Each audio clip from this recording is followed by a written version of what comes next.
Baik Bapak Ibu Saudara, saya percaya semua berada di dalam kemurahan dan perlindungan Tuhan. Saya yakin Bapak Ibu Saudara sepanjang minggu ini merasakan, mengalami, melihat pertolongan Tuhan. Amin. Amin. Ya, kalau enggak ada yang nyampe ke sini ya. Semua karena perbuatan Tuhan. Haleluya. Baik, puji Tuhan. Hari ini kita akan mendengarkan kebenaran firman Tuhan yang saya berikan tema Tuhan tidak kesulitan menemukanmu. Ya, Tuhan tidak kesulitan menemukan Bapak Ibu Saudara. Dimanapun kita berada, Dia tahu segala keadaan kita dan apa yang kita perbuat. Tuhan tahu semuanya. Baik buruknya Tuhan tahu semuanya. Butuh bantuan atau bagaimana Tuhan tahu. Ya.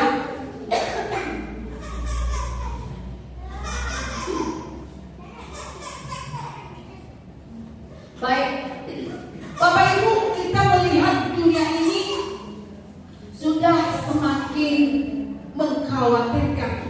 Semakin hari semakin terjadi krisis. Ya. Kita mendengarkan berita-berita kalau hasil bumi kok semakin kurang untuk mencukupi kebutuhan umat manusia ya. Udara semakin tercemari ya. Krisis yang baru bermunculan, virus-virus yang baru. Ada berita-beritanya ya. Ada virus ini ya. Semakin keadaan dunia ini semakin membahayakan. Dan sekarang ini ya, bukan sekarang ini, sudah dari zaman dahulu ya. Kita melihat bahwa negara-negara berusaha menciptakan senjata-senjata yang lebih hebat, yang bisa bisa menghancurkan sebesar-besarnya satu kota atau satu negara atau beberapa negara sekaligus. Ya, berusaha untuk menjadi lebih, gitu ya. Radiasi sekarang kita dengarkan akibat radiasi begini, akibat radiasi semakin membahayakan kehidupan manusia. Dan bukan hanya itu saja Bapak Ibu Saudara, kita mendengarkan juga berita-berita tentang kekerasan yang terjadi, kejahatan yang semakin tidak masuk akal. Saya baru melihat satu video Bapak Ibu Saudara. Ini apa sekali menurut saya. Memang tidak langsung dibunuh ya, tetapi kok rasanya itu gimana? Ada seorang bapak, dia pakai kacamata, terus disuruh pegangan gini ya, pusing. Agak gemuk juga bapak ini ya. Terus ada seorang ibu, ya usianya kayak seperti ibu Tuti gitu ya.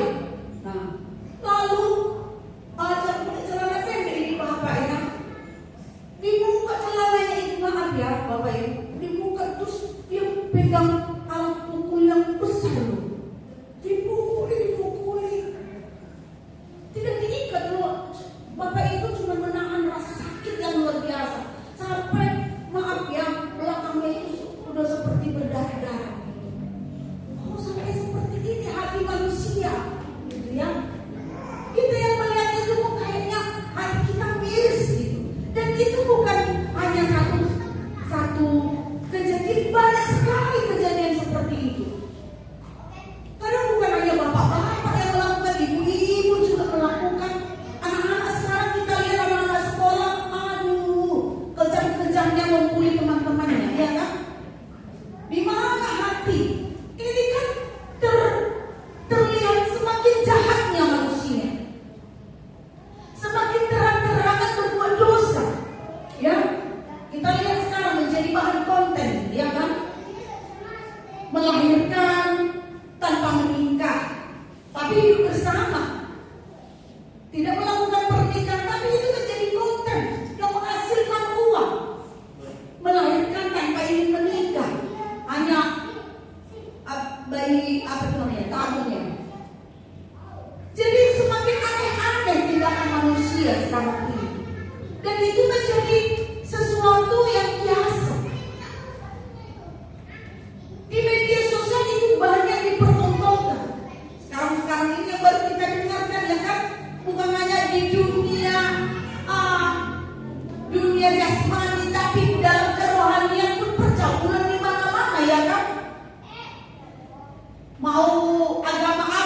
banyak melakukan percabulan. Luar biasa. Gempa bumi, bencana alam, kelaparan, dan masalah-masalah lainnya bagi saudara, ajaran-ajaran palsu makin meningkat, ajaran-ajaran baru. Ajaran-ajaran yang menyesatkan makin meningkat. Di bidang apa dunia ini semakin meningkat dalam hal baik, semakin jahat itu yang terjadi. Dan memang jelas Bapak Ibu, ini adalah mengarah memang tanda-tanda akhir zaman. Bukan mau akhir zaman ya, dulu sudah pernah saya sampaikan detik-detik terakhir akhir zaman ya, bukan mau akhir zaman.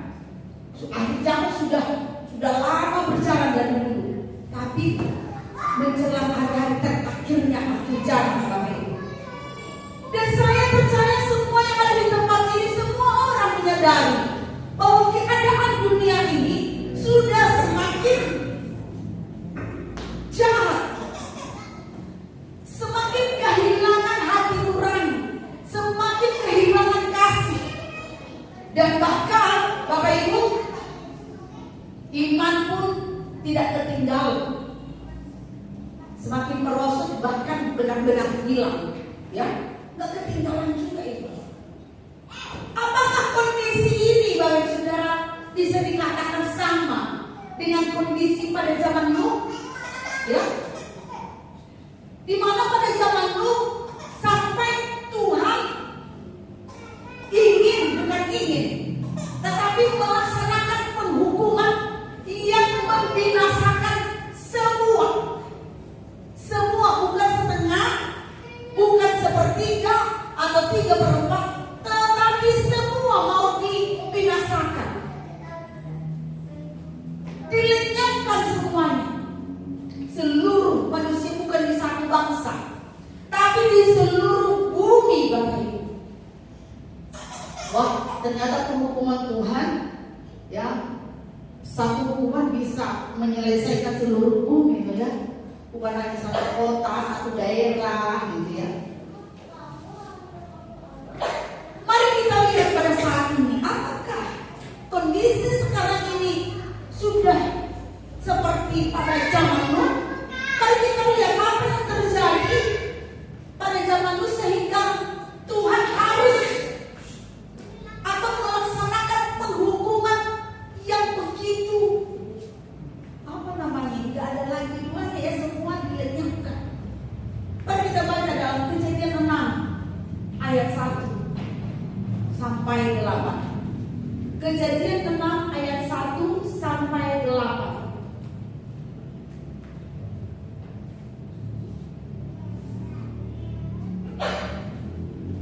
Baik, sudah ketemu semuanya? Biasanya kalau saya menyampaikan firman ayatnya tidak banyak-banyak. Jadi kalau ada pembacaan firman Tuhan, baca sebaik-baiknya ya. Kejadian 6 ayat 1 sampai 8.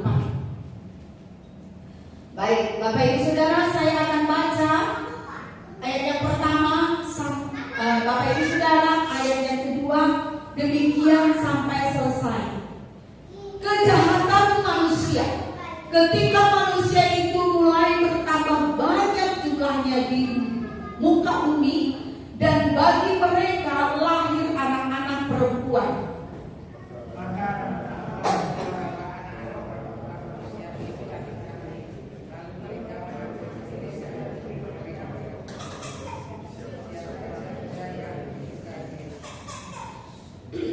Berfirmanlah Tuhan, Rohku tidak akan selama-lamanya tinggal di dalam manusia, karena manusia itu adalah daging, tetapi umurnya akan 120 tahun saja.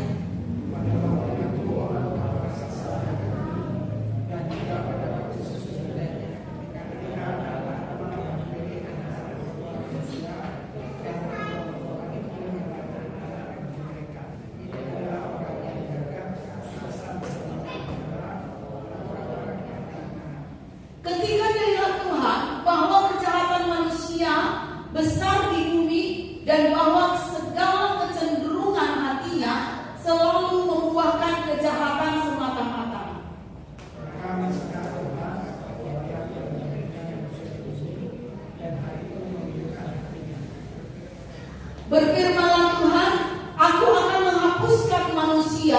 yang telah menciptakan itu dari muka bumi, baik manusia maupun hewan, dan binatang-binatang melata, dan burung-burung di udara. Sebab aku menyesal bahwa aku telah menjadikan mereka. Ayat yang terakhir bersama-sama.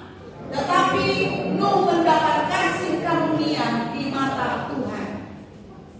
Bapak Ibu, temanya tadi saya katakan, Tuhan tidak kesulitan menemukan Anda atau menemukan saudara, ya.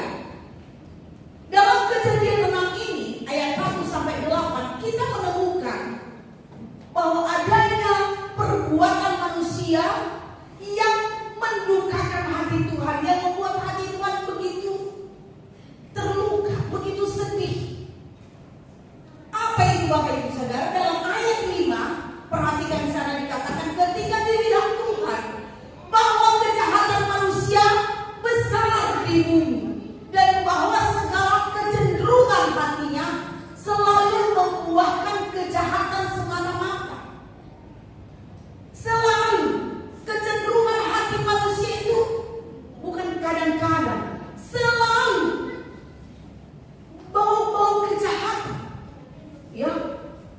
Jadi yang pertama kita melihat apa yang terjadi sehingga Tuhan sampai harus melenyapkan semua manusia di muka bumi ini. Yang pertama adalah kejahatan besar. Kejahatan besar seperti apa yang dilakukan? Yaitu kehidupan yang kompromi dengan anak-anak yang tidak takut Tuhan, atau kehidupan yang kompromi dengan dosa. Ya, dalam ayat 2 itu kita perhatikan, maka anak-anak Allah melihat bahwa anak-anak perempuan manusia itu cantik-cantik. Ini siapa ini anak-anak Allah? Siapa ini anak-anak perempuan manusia? Apakah Tuhan melahirkan atau menurunkan dari surga manusia lain? Ya. Siapa ini anak-anak Allah? Anak-anak Allah, ya, itu adalah generasi daripada Set. Siapa itu Set? Siapa yang tahu siapa Set? Ada yang tahu? Siapa? Ada berapa anak Kain? Anak Adam. Berapa? 3. Pintar sekali ini. Tepuk tangan untuk ini. Ya. Siapa saja anaknya Adam pertama? Iya, Kain, Habel, Set. Yang pertama Kain dan Habel. Lalu Habel mati, dibunuh oleh Kain. Ketika Kain membunuh Habel, maka Kain dikutuk, lalu diusir. Kain itu sebenarnya adalah anak sulung yang akan mewarisi apa yang menjadi rencana Tuhan. Tetapi karena dia diusir, bahkan menjadi orang yang dikutuk, ya, hak kesulungan tidak menjadi bagian dia. Dia bukan lagi menjadi keturunan anak-anak Allah karena dia sudah dikutuk dan sudah diusir dari, ya, berkat Tuhan. Ketika Habel mati, maka lahirlah Set sebagai pengganti daripada Habel. Maka keturunan daripada Set itulah yang disebut dengan keturunan anak-anak Allah, ya. Tetapi dalam ayat 2 ini Bapak Ibu Saudara, dalam ayat 2 ini kita lihat keturunan Set mengambil keturunan Kain. Keturunan Kain inilah keturunan anak-anak perempuan. Ini bisa diperhatikan, ya, anak-anak manusia, anak-anak perempuan.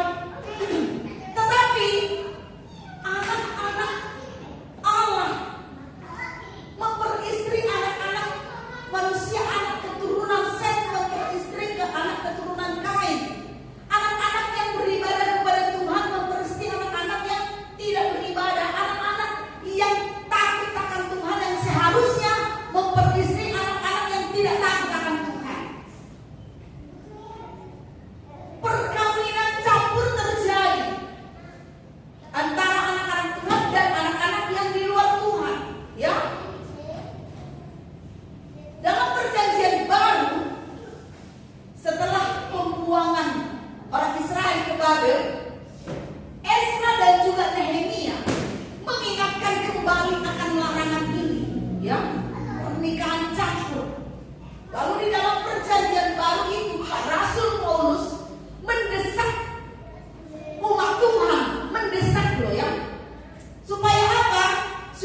tidak menjadi pasangan yang tidak seimbang.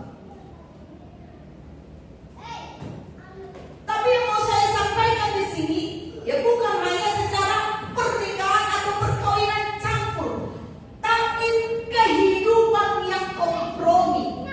Kompromi dengan ketidaktaatan akan Tuhan. Kompromi dengan dosa. Dan selain daripada perkawinan campur, kita baca selanjutnya. Coba kita baca 1, 2, 3. Lalu mereka mengambil istri dari antara perempuan-perempuan itu, siapa saja yang disukai mereka. Bapak Ibu, firman Tuhan mengajar bahwa orang percaya monogami. Tetapi di sini mereka memperistri siapa saja yang mereka suka.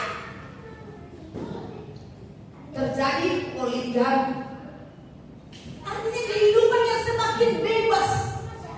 Tadinya kompromi dengan dosa, setelah itu berkelanjutan dan semakin parah, yaitu semakin bebas. Yang tadinya kehidupan kita kompromi, artinya diam-diam melakukan dosa, tidak diketahui oleh orang lain. Semakin lama, sampai menjadi konten, menjadi hal biasa, semakin bebas dan tidak dipermasalahkan, bisa diterima oleh masyarakat.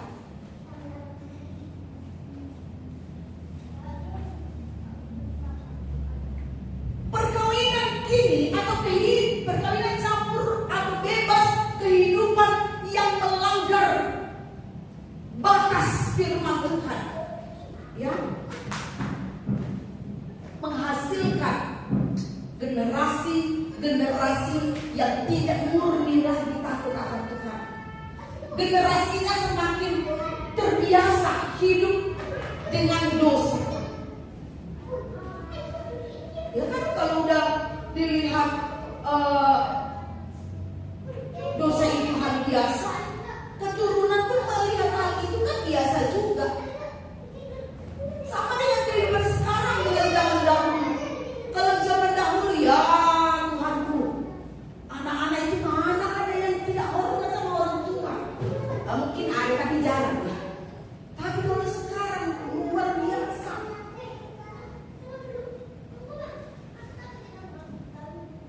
Pergumulan berat bagi orang tua bagaimana mendidik anak. Kenapa? Karena sudah dari dulu anak-anak itu diajarkan sama orang yang lebih tua pun udah hormat, gitu ya. Tapi sekarang udah banyak anak-anak yang kita lihat yang di sekolah itu murid sampai apa tuh sama gurunya, berantem sama gurunya. Hidup macam apa yang sekarang terjadi ini? Jadi keturunan yang lahir semakin buruk, tidak murni lagi, seperti yang diharapkan oleh Tuhan dari keturunan Set.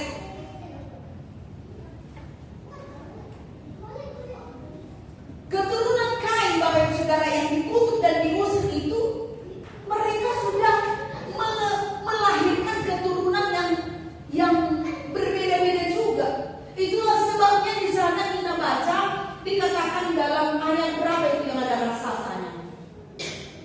Ayat 4 mungkin ya. Pada waktu itu orang-orang raksasa di bumi. Ini keturunan daripada Kain.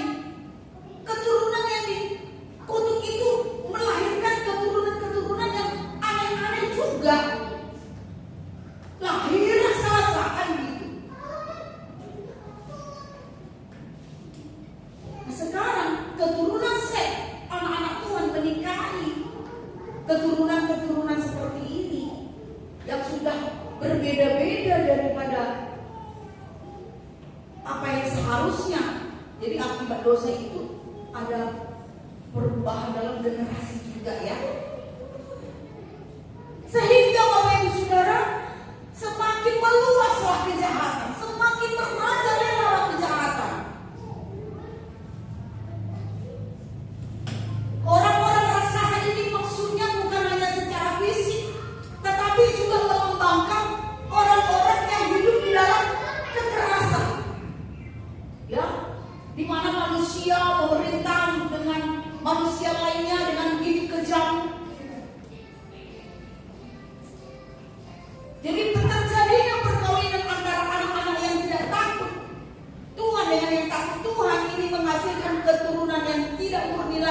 dan mengakibatkan merajalelanya dosa. Itulah yang terjadi yang pertama. Kejahatan besar yaitu kompromi dengan dosa.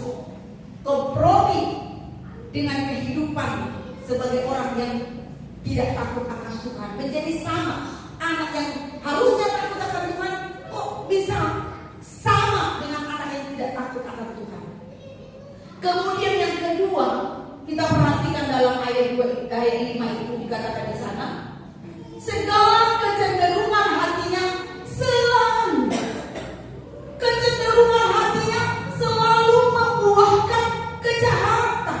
Ya, hal ini menjelaskan bahwa kejahatan manusia itu karena selalu semakin besar, semakin brutal, Bapak Ibu Saudara. Ya, semakin tak terkendali. Keturunan yang Tuhan harapkan sebagai keturunan anak-anak Allah, khususnya mulai daripada Set yang dinanti-nantikan Tuhan untuk nanti lahirnya Sang Juru Selamat, Bapak Ibu Saudara,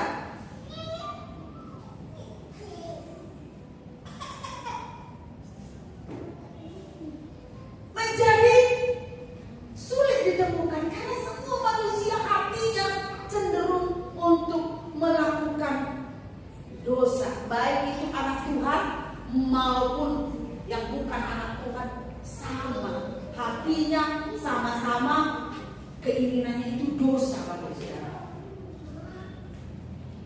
Sementara yang Tuhan nantikan adalah apa? Orang-orang yang dari dalam hatinya mengalir aliran apa? Dari hatinya mengalir aliran air apa? Air sungai. Air hidup. Dari hatinya mengalir aliran air hidup. Ini Tuhan nantikan dari kita semuanya. Tetapi hati semua manusia dikatakan tidak terkecuali sudah cenderung melakukan dosa. Dunia menjadi dikuasai oleh kejahatan, kekerasan, kehidupan yang sangat-sangat jauh daripada firman Tuhan. Kita melihat pemikiran-pemikiran yang jahat di muka bumi ini pada saat ini. Ada rencana-rencana jahat. Ya, banyaknya rencana-rencana orang-orang penguasa-penguasa yang berkuasa. Mereka melakukannya dengan cara yang salah. Dan orang-orang perkasa atau orang-orang besar sampai kepada masyarakat. Masyarakat jelata pun hidup di dalam kejahatan. Di tengah-tengah masyarakat sekarang ini aneh-aneh, ya kan? Seperti yang tadi sudah sampaikan. Ngeri-ngeri siksaan-siksaan yang dilakukan oleh manusia dengan manusia lainnya. Kehidupan yang tidak normal, ya seperti punya anak, hidup bersama tanpa harus menikah. Itu kan aneh-aneh.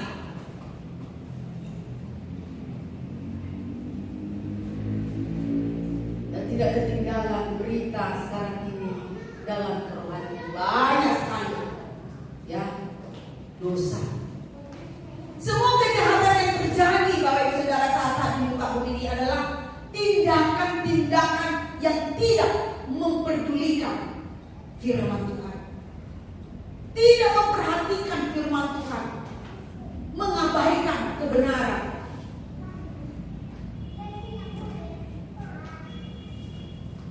Sehingga Bapak Ibu, kekacauan yang terjadi, dosa semakin menguasai dunia ini. Dan akibatnya pun iman manusia pun hilang, Bapak Ibu. Ya, semakin banyak orang yang tidak memperjuangkan imannya. Tetapi di satu sisi ada juga yang begitu luar biasa membangkitkan imannya.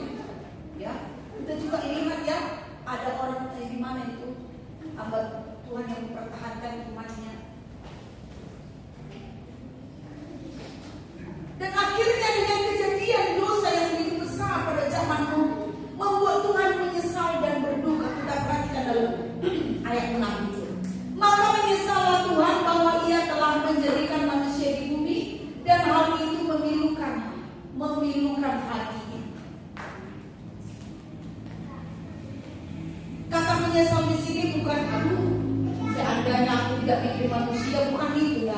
Tetapi dia menyesal kok bisa manusia ini hidup dengan begitu jahat. Dia menyesali perbuatan manusia yang sangat di luar daripada firman Tuhan.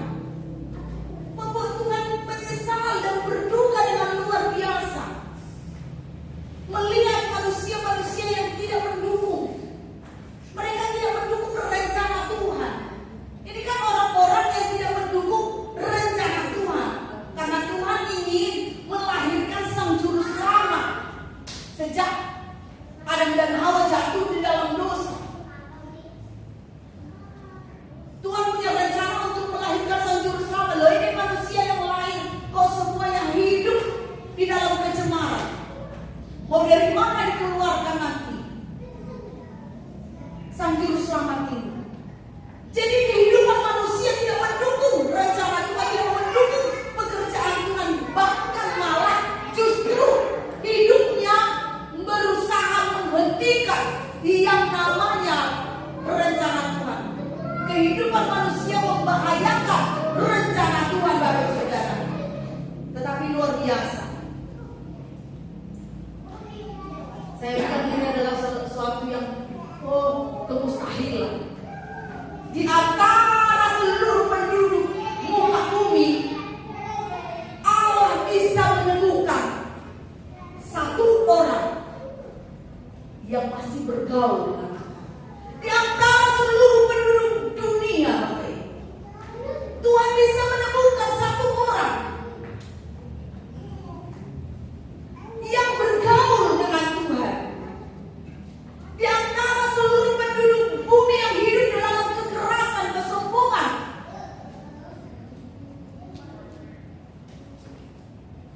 Tuhan bisa melihat satu orang yang takut akan Tuhan. Siapa namanya? Siapa namanya? Amos. Nuh. Ya. Nuh. Di antara seluruh penduduk dunia yang hidup di dalam kejahatan, Nuh tidak terpengaruh, Bapak Ibu Saudara. Nuh tidak terpengaruh oleh kondisi dunia.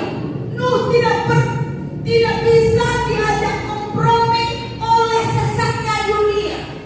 Nuh tidak bisa dihancurkan oleh kekerasan dunia. Tuhan menemukan Nuh. Ya kalau secara logika ya, ini nyelempit di mana ini satu orang, masa bisa ditemukan oleh Tuhan, ya kan? Siapa lagi yang mau lihat dia ini cuma satu? Dia bukan seorang penguasa. Kalau mungkin dia seorang pemimpin, ya Tuhan mungkin sebagai penguasa lebih tahu lah ya. Oh, siapa itu yang bagus itu? Oh, gubernur Pamekasan, ya contohnya kan gitu. Tapi Nuh itu orang biasa. Ketika Tuhan begitu berduka, menyesal melihat seluruh manusia, dia bisa menemukan Nuh yang masih takut akan Tuhan satu-satunya. Maka di dalam ayat 8 kita lihat di sana, tetapi Nuh mendapat kasih karunia di mana? Bapak Ibu, saya mau kasih tahu kepada kita semua. Ini adalah kalimat pertama di mana Tuhan mengatakan kasih karunia. Ya. Itulah sebabnya sampai kepada perjanjian baru semua adalah karena kasih karunia. Ini pertama kali. Perbuatan manusia yang sudah hidup di dalam kesombongan, kejahatan, kekerasan, dosa yang mengancam untuk menghentikan rencana Allah, yang membahayakan rencana Tuhan untuk menyelamatkan manusia, yang membuat Tuhan harus menghapus seluruh manusia dari muka bumi ini. Ingin menghapuskan semuanya, tetapi mata Tuhan udahlah sekalian lecahkanlah semuanya. Belum kasih air bah, udah repot-repot nanti bikin yang baru lagi lah. Ya kan? Lu tidak mengabaikan siapapun, orang biasa, siapapun yang masih setia kepada Tuhan tidak diabaikan. Kalau menurut saya, saat saya renungkan ini, ya mungkin kalau saya repot-repot amat, udah bereskan semua udah, ya kan, bikin yang baru lah. Paling juga ini yang masih setia ini udah melihat kejahatan manusia, ya pasti dia terpengaruh juga nanti keturunannya, anak-anaknya atau bagaimana. Tetapi ya Tuhan itu tidak mengatakan hal seperti itu. Dia sangat menghargai dan menghormati kesetiaan kita, amin. Ketekunan kita, hubungan kita dengan Tuhan, dia sangat menghargai.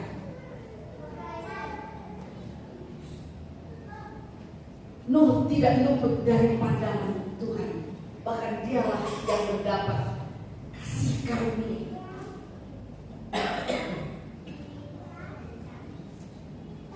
Jadi Bapak Ibu Saudara sekalian, ketika semua orang sibuk, ya sibuk dalam zaman keturunan dalam zaman Nuh itu, semua orang sibuk dengan kesenangannya, semua orang sibuk dengan apa lagi, dengan urusan pribadinya, dengan cita-citanya, dengan segala apa yang membuat hatinya bahagia mungkin, ya kan?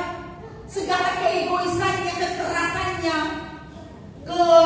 kekuasaannya dipertontonkan, sibuk semua orang dengan segala dosa-dosanya, sibuk. Tapi Nuh bisa mempertahankan bagaimana menjadi anak-anak satu-satunya dari keturunan Set, Bapak Ibu Saudara.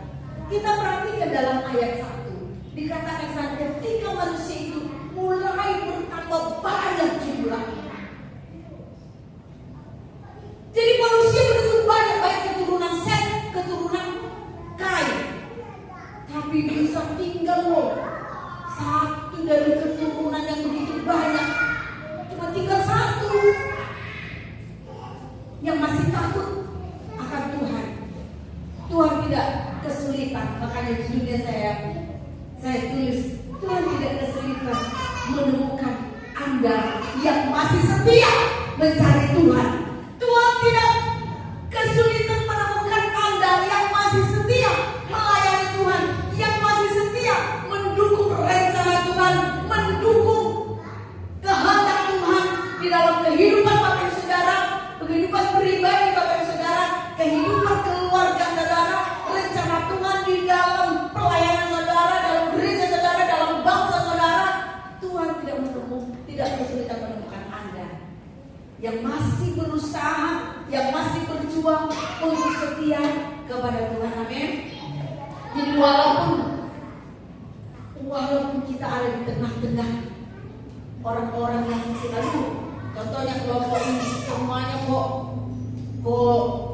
apa ya, jahat gitu, contohnya kelompok ini. Hanya ada satu yang baik, males saya lihat ini, ya contohnya gitu.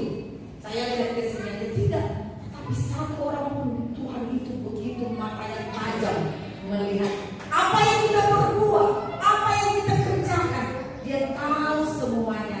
Maka di dalam kerumunan manusia yang begitu jahat, Tuhan tetap bisa menemukan Nuh untuk melanjutkan rencananya, untuk melanjutkan menghasilkan nanti keturunan yang bisa menyelamatkan manusia.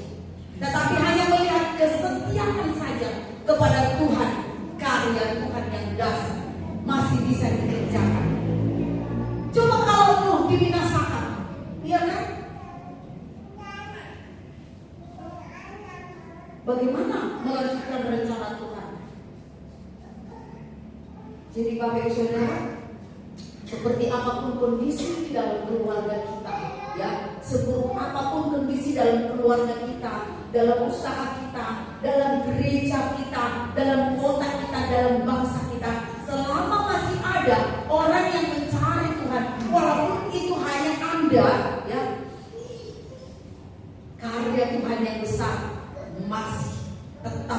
bisa dilanjutkan. Amin.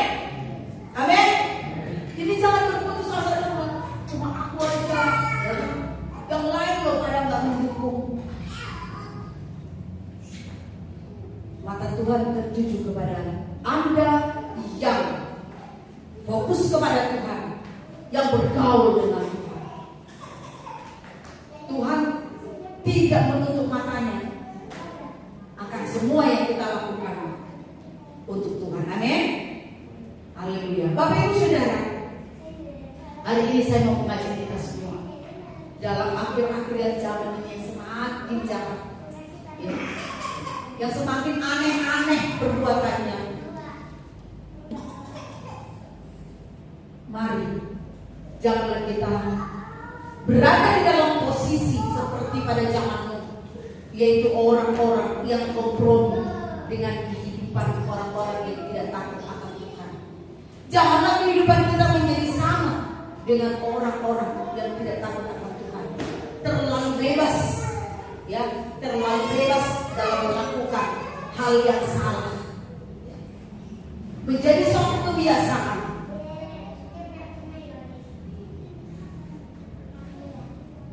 Dan kadang-kadang ada juga orang yang bangga dengan dosanya. Ya, aku memang orangnya agak keras kepala, gak bisa dibilangin.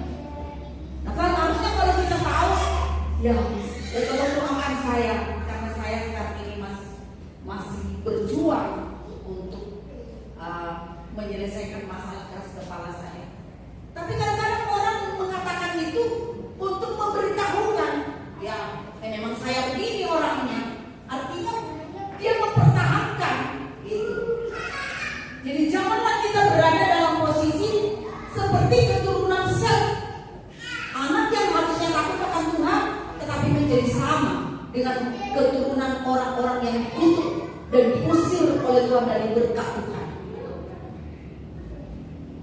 Dan jangan menjadi bagian dari orang-orang yang punya kecenderungan hati untuk apa? Menghentikan, membahayakan pekerjaan Tuhan, membahayakan rencana Tuhan. Jangan ada di bagian sana, jangan berdiri di sana.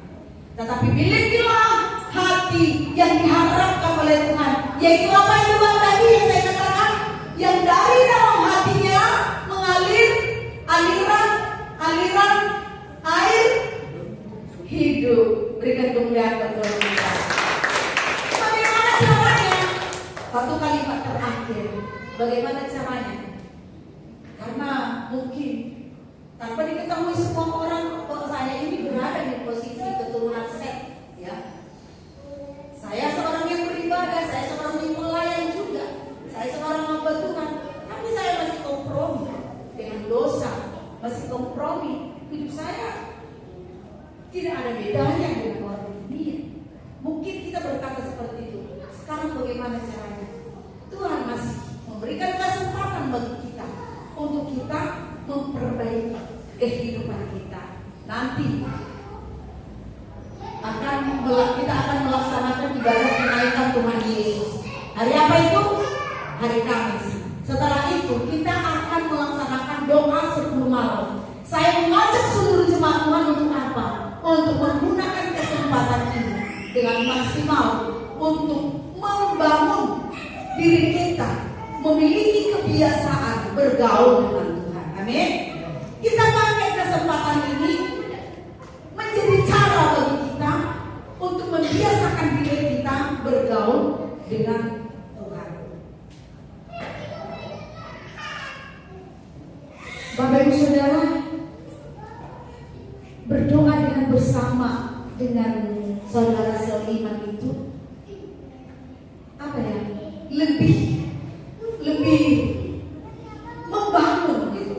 Memang ada waktunya kita keluar sendiri. Waktu saya ke Jakarta, ya, waktu saya ke Jakarta kemarin memang ada urusan keluarga, tetapi sekalian saya memang ingin membesuk hambanya Ibu Retno karena gereja-gereja lain juga yang datang untuk membesuk. Yang saya lakukan apa?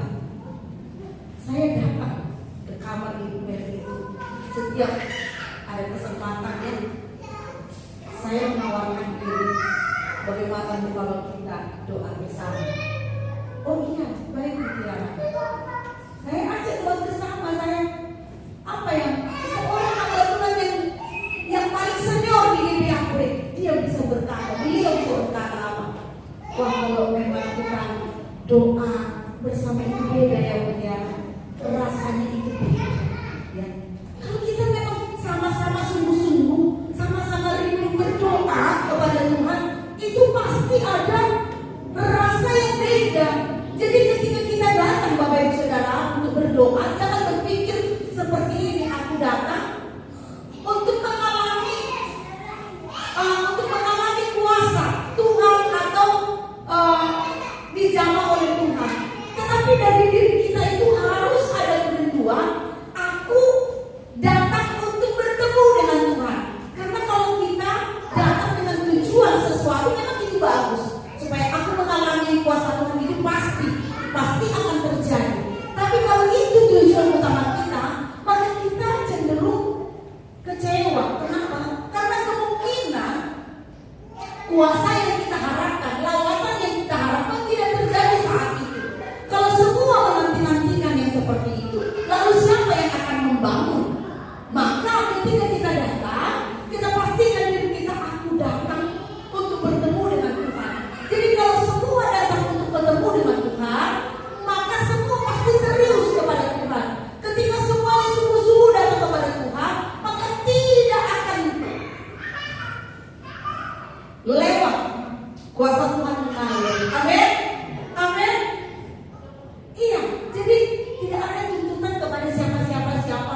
Nggak enak doa malamnya sepi, doa malamnya tidak seru, doa malamnya jangan. Tetapi datanglah, aku mau ketemu Tuhan. Sehingga ketika kita sampai di tempat ini, kita serius untuk menemukan Tuhan. Gitu. Bukan serius menunggu, kok enggak wah ya doa ini. Kita tidak menunggu, tetapi diri kita yang ingin terus mencari dan menemukan Tuhan. Maka kalau semua menemukan Tuhan, maka lawatan Tuhan secara pribadi akan kita alami. Jadi Bapak Ibu Saudara, saya mengajak sepanjang minggu ke depan setelah ibadah kenaikan Tuhan Yesus, kita sungguh-sungguh kita luangkan waktu untuk membangun diri kita sendiri. Amin. Demikian kebenaran firman Tuhan. Ya, mari kita berdoa. Saya undang pemuji maju ke depan.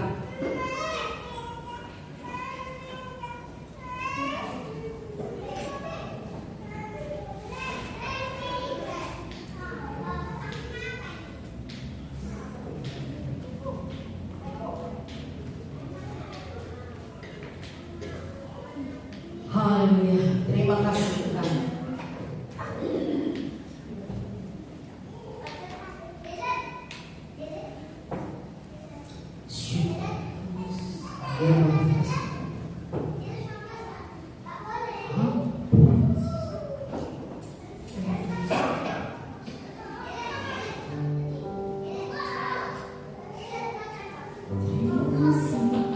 Mari kita tundukkan kepala kita di hadapan Tuhan. Kami bersyukur memiliki Allah seperti-Mu yang selalu memberikan kami kesempatan mengalami kasih karunia-Mu. Setiap hari baru berkat yang Kau berikan bagi kami. Perlindungan lelah, pertolongan yang Kau nyatakan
Haleluya, terima kasih Tuhan. Oh Ramaya Syakata Karalamaya Syakata, pertolonganmu itu yang menjadi bagian kami, memampukan kami untuk bertahan hidup di dalam iman percaya kami kepadamu di tengah-tengah dunia ini ya Tuhan. Di dalam nama Tuhan Yesus Kristus, biar kami Engkau dapati menjadi orang-orang yang selalu memilih untuk tetap takut akan Engkau. Dalam nama Tuhan Yesus Kristus, terima kasih Bapa, terima kasih. Berkati seluruh umatmu di tempat ini, berkati semua kami ya Bapa. Biar kami Engkau temukan selalu bergaul dengan Engkau. Engkau temukan hati yang mencari Engkau. Dalam nama Tuhan Yesus Kristus kami berdoa dan mengucap syukur. Sama-sama kita katakan amin. Tuhan Yesus memberkati. Silakan duduk kembali.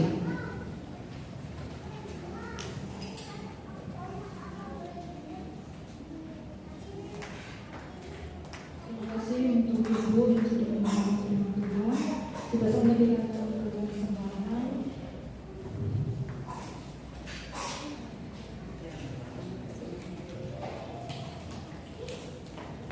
Kita berdoa. Kami bersyukur untuk kasih karunia Tuhan dalam kehidupan kami malam hari ini Tuhan.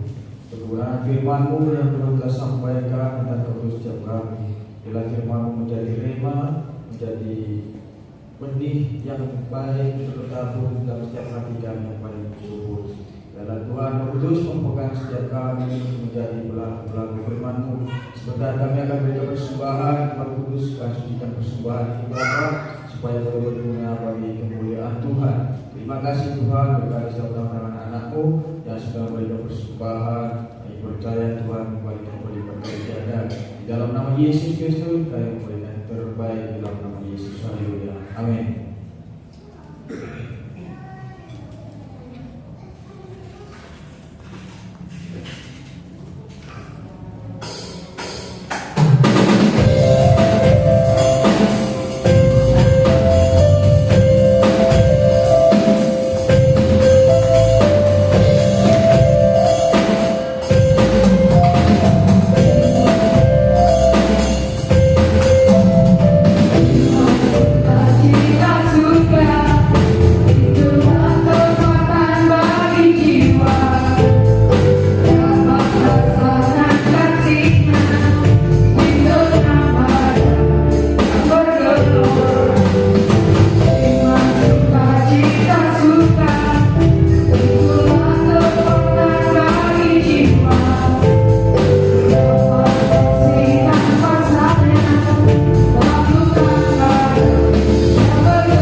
Tentunya mungkin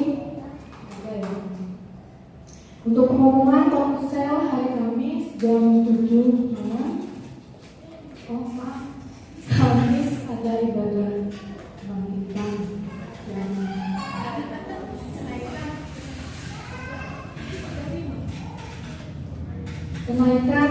ibadah kenaikan hari Kamis jam 5 dan sekolah minggu jam 9. Mungkin kita semua bisa hadir hari Kamis ya. Kan ibu ya? Ibu kita semua bisa hadir. Untuk doa penutup kami minta dulu.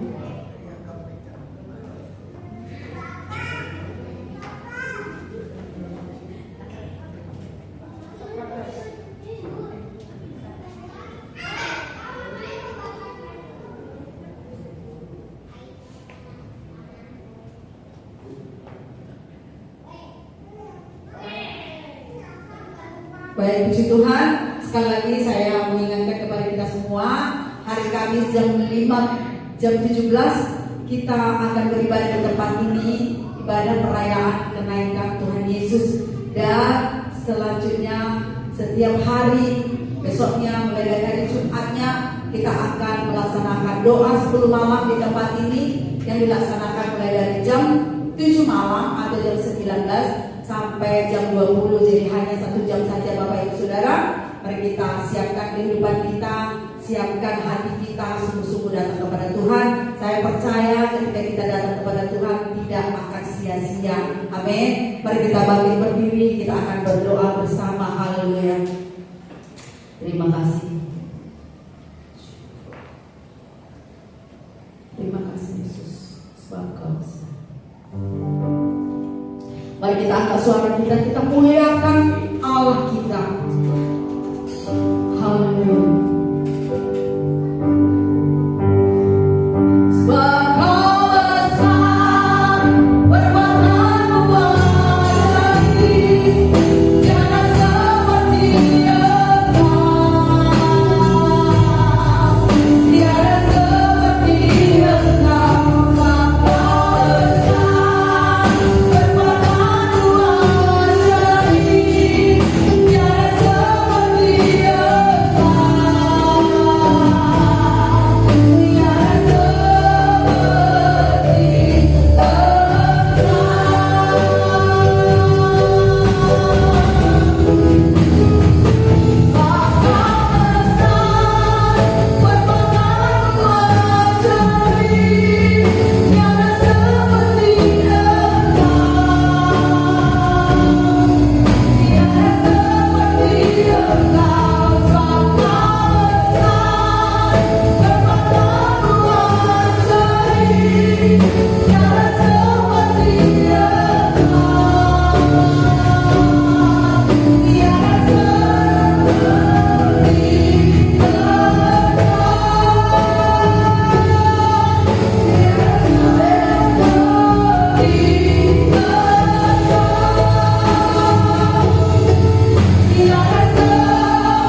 selama-lamanya oleh umat-Mu di tempat ini, khususnya di dalam nama Tuhan Yesus. Terima kasih Kau sudah memberkati seluruh jemaat-Mu sepanjang minggu yang lalu, dan untuk sepanjang minggu ini kami percaya kami tidak akan kekurangan akan apapun untuk berjalan di dalam rencana-Mu di dalam nama Yesus.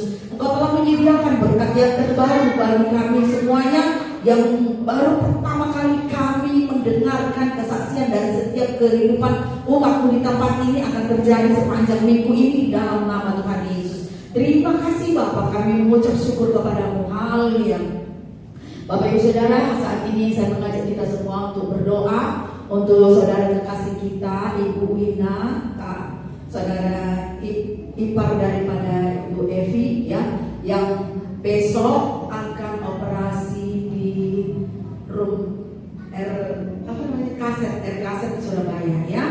Kita berdoa supaya operasinya berjalan dengan lancar. Ini operasi ketiga untuk mengembalikan khususnya seperti semula. Mari kita berdoa. Bapa, dalam nama Tuhan Yesus, saat ini kami seluruh jemaat di tempat tempat ini, mendukung bersama untuk Ibu Wina yang saat ini sudah di RKZ. Kami mengucap syukur dalam nama Tuhan Yesus. Kami berdoa supaya kuasa Tuhan terjadi. Besok akan menjalani operasi, Tuhan menyertai, Tuhan mempersiapkan semuanya di dalam nama Tuhan Yesus. Dokter-dokter, peralatan-peralatan yang digunakan, obat-obatan, semuanya sudah disiapkan dengan baik pada saat ini di dalam nama Yesus, sehingga besok pelaksanaan operasi berjalan dengan baik dalam nama Tuhan Yesus. Khususnya untuk Ibu Wina, biar imannya teguh kepadamu, dia boleh percaya Tuhan menyertai. Dalam nama Tuhan Yesus kami terima hasil operasi yang baik dan pemulihan yang sempurna untuk Ibu Wina. Dalam nama Yesus kami berdoa, haleluya. Berkati juga seluruh perkumpulan umatmu di tempat ini, apapun yang menjadi doa-doa yang mereka sedang naikkan di hadapanmu, Engkau Tuhan Maha mendengar dan selalu memiliki solusi untuk semua perkumpulan umatmu di tempat ini. Dalam nama Tuhan Yesus kami juga berdoa untuk jemaat Tuhan yang tidak bisa hadir bersama kami di tempat ini. Tangan kasih Tuhan juga menjaga hidup mereka. Terima kasih Bapa, berkati anak-anakmu yang sudah ambil bagian melayani Engkau pada saat ini. Engkau umurkan lebih lagi, Engkau berkati kehidupan mereka, dan Engkau pakai mereka lebih lagi untuk kemuliaan-Mu. Dalam nama Tuhan Yesus kami berdoa. Mari jemaat Tuhan, arahkan hatimu kepada Tuhan kita dan terimalah berkat dari Bapa kita, sumber segala berkat. Haleluya. Haleluya. Haleluya. Terima kasih Bapa. Haleluya. Diurapinya Engkau dengan urapan yang baru, sehingga hatimu menjadi baru, pikiranmu menjadi baru, imanmu menjadi baru di dalam Tuhan, di dalam nama Tuhan Yesus. Kekuatanmu juga menjadi baru, semangatmu juga menjadi baru untuk lebih lagi berjalan dalam rencana Tuhan. Tuhan memberkati apa yang kau kerjakan, dan semua doa-doa yang kau naikkan di hadapan Tuhan dijawab oleh Tuhan di dalam nama Tuhan Yesus. Kami berdoa dan mengucap syukur. Damai daripada Allah Bapa, cinta kasih dari Tuhan Yesus, dan persekutuan oleh Roh Kudus menyertai kau dari sekarang sampai selama-lamanya. Tuhan Yesus memberkati. Amin. Bapa kami yang di surga, dikuduskanlah namamu, datanglah kerajaanmu, jadilah kehendak-Mu di bumi seperti di surga. Berikanlah kami pada hari ini makanan kami yang secukupnya, dan ampunilah kami akan kesalahan kami, seperti kami juga mengampuni orang yang bersalah kepada kami. Dan janganlah membawa kami ke dalam pencobaan, tetapi lepaskanlah kami daripada yang jahat. Karena Engkau yang punya kerajaan dan kuasa dan kemuliaan sampai selama-lamanya.